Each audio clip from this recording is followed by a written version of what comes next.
Hello everybody, it's me Rex the Dog. If you hang out on this channel, I live stream video games here a lot. Play a lot of video games, live stream them, but I do play some games sort of independently as well. I'm not broadcasting everything, and now you might be thinking, oh my god, how much time is this guy spending playing games a week? But hey ho, that's someone else to talk about. A game I played recently. I played it recently with my with a friend. We played it together. Was the Legend of Zelda's The Legend of Zelda Four Swords.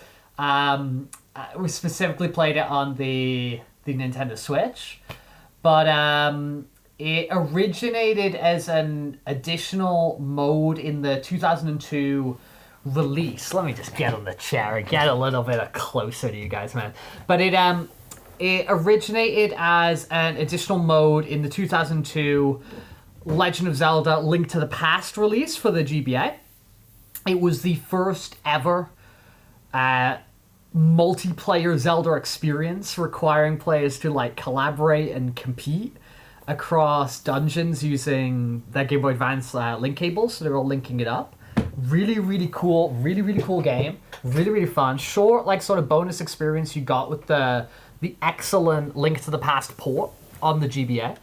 It in 2011, as part of the big, Legend of Zelda anniversary celebrations, which include Skyward Sword and I think the Ocarina of Time 3D on the 3DS, we were offered the Four Swords Anniversary Edition on the Nintendo DSi, and obviously you could download that on the 3DS as well, which was adding single player capabilities and some new content, these memory levels you could go to, which were based on previous Zelda games. So it added a little bit more.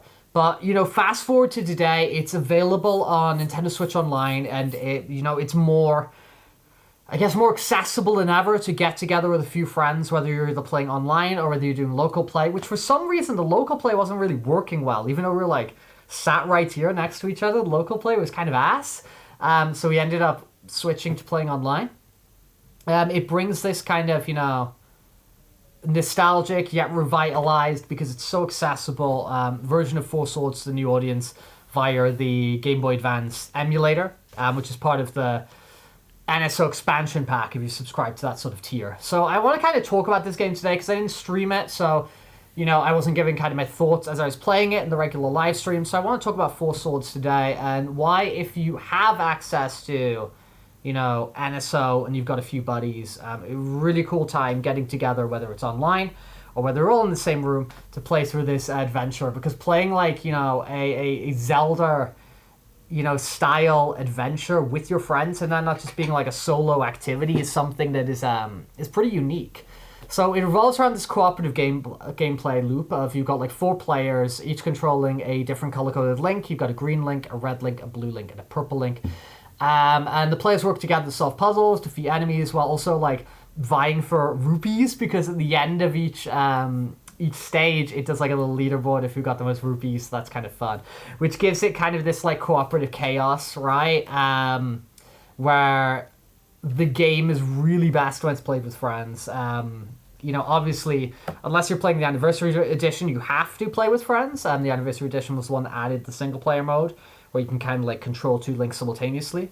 But yeah, man, it captures this unique mix of teamwork, friendly rivalry, which Nintendo does really well. To kind of be number one, the same way of those Super Mario 3D World.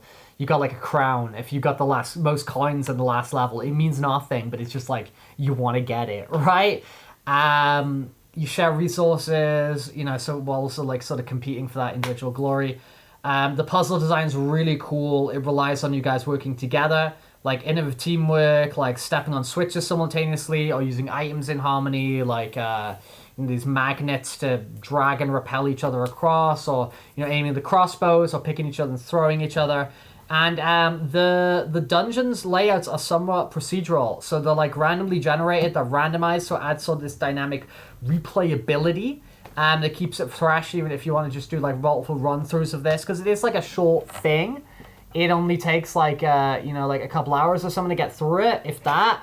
But you can kind of keep doing it. I mean, the weaknesses you would say is like, okay, it's limited as the single solo experience, that single player mode. Like if you got the version that allows that, while functional, it lacks all the charm and intention and design of the original. The NPC helpers are no substitute for real teammates. It's an excuse to get together and play something with your friends. Like that's what's so freaking cool about this thing. And the connection challenges, honestly, because like the original, when you had to get the link cables together and all have all these GBAs and whatever to play it, the NSO's version,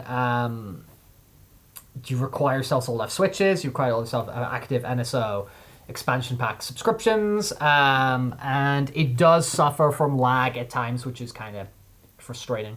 But let's keep talking about this thing, man. Like the graphics, like the style, it has that same style it had in like Minish Cap, which is kind of like an adaptation because it's developed by Capcom, right? Much like Minish Cap. It gives you kind of that cool, Wind Waker style in 16-bit graphics. Really, really cool. I just think it's sick. I think if you got an opportunity to play this game, it's really, really fun. You don't, often get games like this that you can hop together with a bunch of buddies and sort of play. I do want to hop into, they did a full-fledged 15-hour game sequel on the Nintendo GameCube called Four Swords Adventures, which narratively and like creatively and everything is like a sequel to Four Swords, and that game is tricky to play again because you need the GameCube, you need and every player is linked in with a GameCube to GBA link cable, and they need their own GBAs. But the game is sick, so I've been working out how to sort of do the emulation of that, so I can play that with my buddies a bit easier, because I'm interested in like following that up by playing this, because it's such a unique experience. It's so cool. It has that like Nintendo charm, I believe. The game's directed, this one and the Four Swords Adventures on the GameCube are directed by like one of the like game designers of Link of the Past. So it has like serious like classic, Zelda pedigree, and it shows in the creativity of like the item choice in it and how they're used to traverse through the different dungeons, and even the boss battles and stuff like that. From like a multiplayer sort of perspective, I really feel this is sort of as good as it gets. And if you're like a Zelda fan, then it's like, whoa, this is pretty damn special. So yeah, that's kind of one of the games that I've just been playing in the background, not on stream. I will, when we get to the end of the year and I kind of review all the games that I've played through in the year, new releases and, revisiting classics and stuff like that, I will mention the games I've played off stream, because I think I've played like 50 games this year to like completion, like actually like hit credits on. So we'll kind of talk about all those at the end of the year. But before that, if you are watching this somewhat currently, on Monday the 18th, they're announcing the Game Awards nominations. We're going to stream that live. We'll do that in fursuit. So probably a bit better to listen to me in fursuit than Jeff Keighley, and we can just like hang out and chat and stuff like that. And we'll do a similar sort of thing for when the Game Awards actually hit in December. We will we'll watch them live in fursuit. We'll hang out, and if you want to come talk with us, you can come talk with us, and we'll have a really fun time. But yeah, I will be playing. I do intend to play Four Swords Adventures sometime soon, and I'll report back to you guys how it is. Yeah, and yeah, man, I've enjoyed Zelda this year. I thought Echoes of Wisdom was sick. I thought that was really fun. You can catch the streams of that on the channel, and I look forward to where the series goes, and going back to playing a 2D one like this.